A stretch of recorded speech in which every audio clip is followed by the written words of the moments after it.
कितने अरसे बाद मुलाकात हो रही है हमारी? आपसे काफ़ी अरसे बाद काफी मुलाकात अरसे हो बाद रही है और बहुत अच्छा हुआ कि मुलाकात हो गई। हाँ नहीं हम थैंक तो यू हमेशा- सो मच इस प्रोग्राम के लिए कि बहाना बना आपसे हाँ, मुलाकात नहीं का। आपसे बात करना, आपको सुनना हमेशा ही अच्छा लगता है, क्योंकि आर्टिस्ट जब परफॉर्म कर रहा होता है ना, जाहिर बात है वो स्क्रिप्ट के जरिए आपने अपने इमोशंस का आपने उसका इजहार करना है, मगर जब इस तरह की गुफ्तगू हो तो फिर पता लगता है कि भाई आर्टिस्ट पढ़ता क्या है, देखता क्या है, ऑब्जर्व कैसे करता है।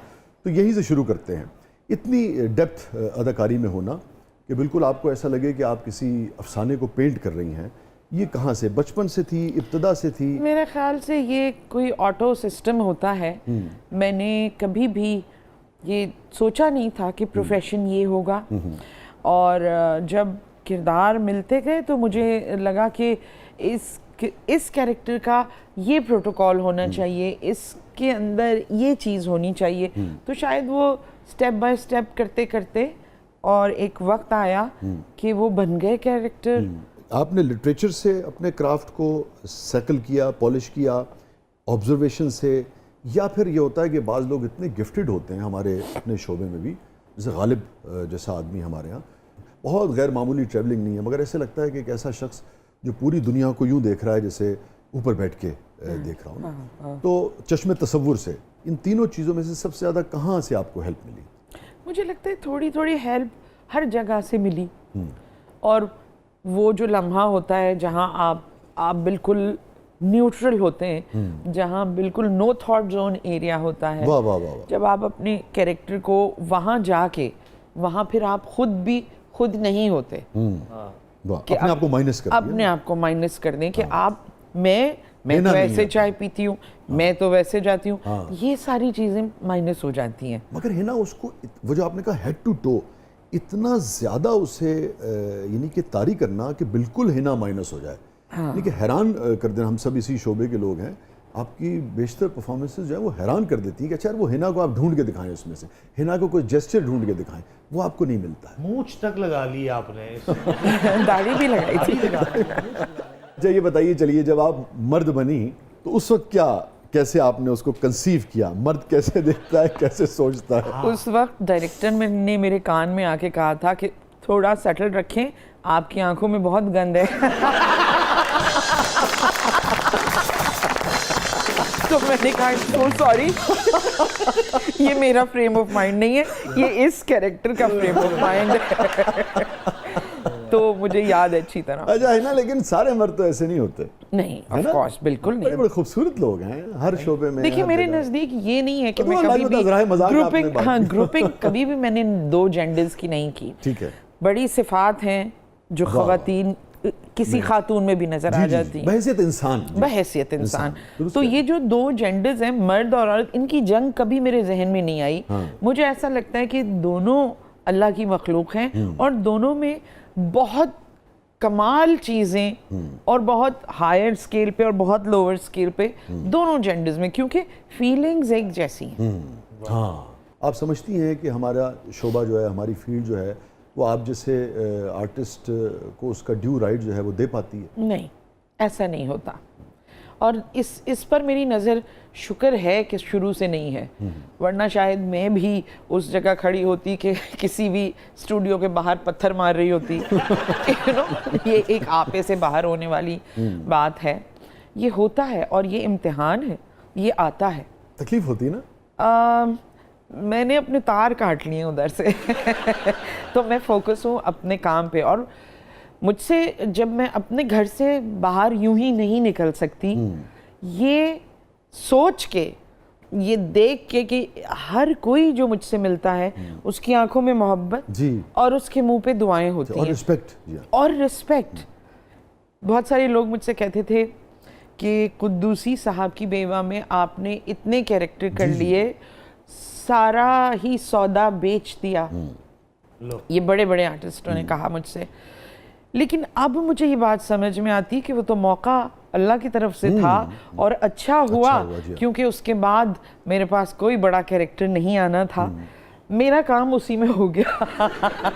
जो वेरिएशन ऑफ तकलीफ दे बात है कि आप जैसे आर्टिस्ट हो, अल्लाह की बात है, फसी very good writer, Mazhar, he is a very good सभी आप सबका उसमें अपना अपना किरदार है, और इतनी कामयाबी, आज तक लोग उसे याद करते हैं और फिर उसके बावजूद भी हम उस तरह की अटेम्प्ट नहीं करते। हमारे चैनल्स, लाज बात है, मैं समझता हूँ सबसे ज़्यादा जिम्मेदारी वहाँ आती है। ये बड़े तकलीफदेह बात है। अब देखिए, होता ये है कि इसके पीछे इनसिक्योरिटीज़ का भी बड़ा हाथ है कि ये कहाँ से उठ के आई, इन्होंने ये कर दिया, वो कर दिया, वो कर दिया।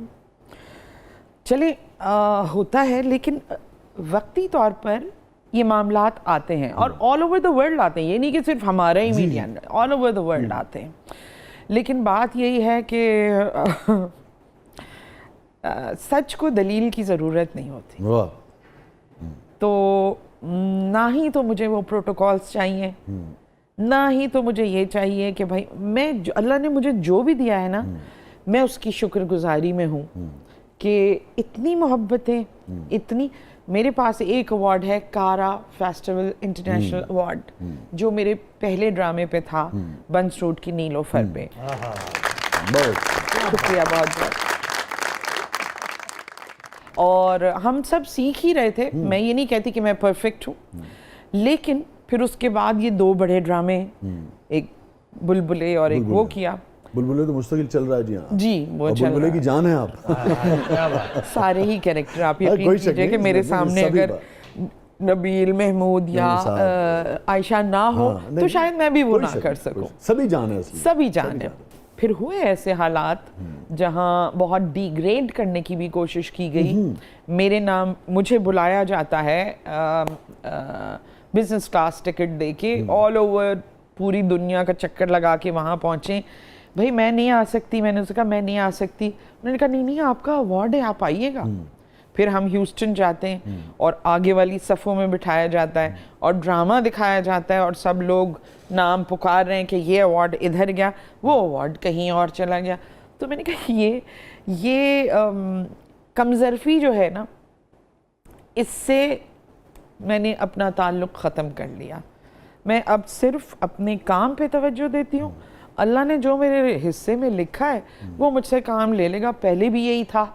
मैंने कभी टीवी में आने के लिए जोर नहीं लगाया, कोई सोर्स नहीं लगाई। ज्यादा काम आपने नहीं किया। नहीं, बेशुमार मैं जानता हूँ ऑफर्स जो है वो रहती हैं आपके पास। ज़्यादा काम इसलिए नहीं किया कि फिर आगे बहुत से हालात ऐसे हो गए कि बहुत बड़े बड़े कैरेक्टर्स मैंने देखे, बहुत अच्छे अच्छे कैरेक्टर्स, मगर मुझे समझ नहीं आता था कि मुझे क्यों नहीं कास्ट करते। फिर मुझे वो सिनेरियो, वो कहानी समझ में आ गई। सो अब मैं बहुत सेटिस्फाइड हूँ और अल्हम्दुलिल्लाह देखिए आपके प्रोग्राम में बैठी हूँ इसी हवाले से। नहीं, बहुत हमारे लिए इज्जत का मकाम है। और लाज़िम बात है, आर्टिस्ट को बाज़ औक़ात अल्लाह का दिया सब कुछ आपके पास है। मैं समझता हूँ जब आप किसी बड़े आर्टिस्ट से, ऐसा नहीं खुदा न खास्ता कि वो काम कम आपने किया या कम लिया गया, मगर जब ऐसा बड़ा आर्टिस्ट आपके पास होता है और इंडस्ट्री जो है, कोई मुआशरा है ना, जब उससे प्रॉपर काम नहीं लेता है तो अपना नुकसान कर रहा होता है। जी बिल्कुल।